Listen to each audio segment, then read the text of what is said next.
जय मिथिला। एगो मैथिली में शिव नचारी सुना रहल छी। आशा करे छी सब गोटे के नीक लागत।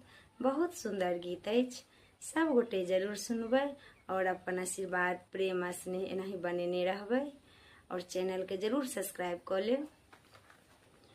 डीम डीम डमरू बजाबै हो रामा, भोला रंग रसिया। डीम डीम डमरू बजाबै हो रामा, भोला रंग रसिया। भोला रंग रसिया, शिव रंग रसिया। भोला रंग रसिया, शिव रंग रसिया। डीम डीम डमरू बजाबै हो रामा, भोला रंग रसिया। अपने सदा शिव पूजा पर बैसेला, अपने सदा शिव पूजा पर बैसेला। गौरी से टहल कराबै हो रामा, शिव रंग रसिया। गौरी से टहल कराबै हो रामा, भोला रंग रसिया।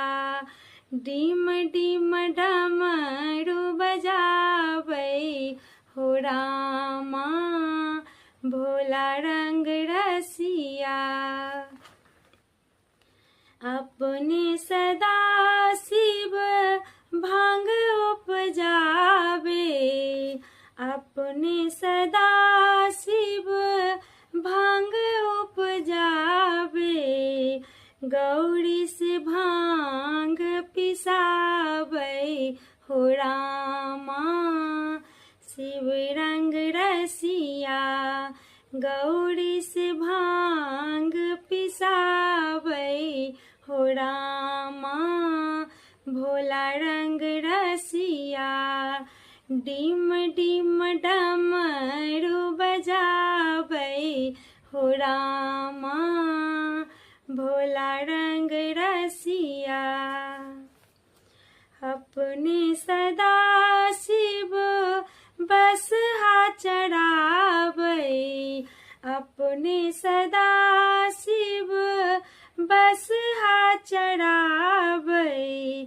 गौरी से डोरी धराबै हो रामा, शिव रंग रसिया। गौरी से डोरी धराबै हो रामा, भोला रंग रसिया।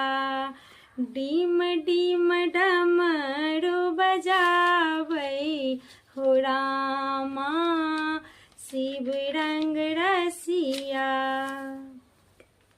अपने सदा शिव मांगी चानिया नहीं, अपने सदा शिव मांगी चानिया नहीं।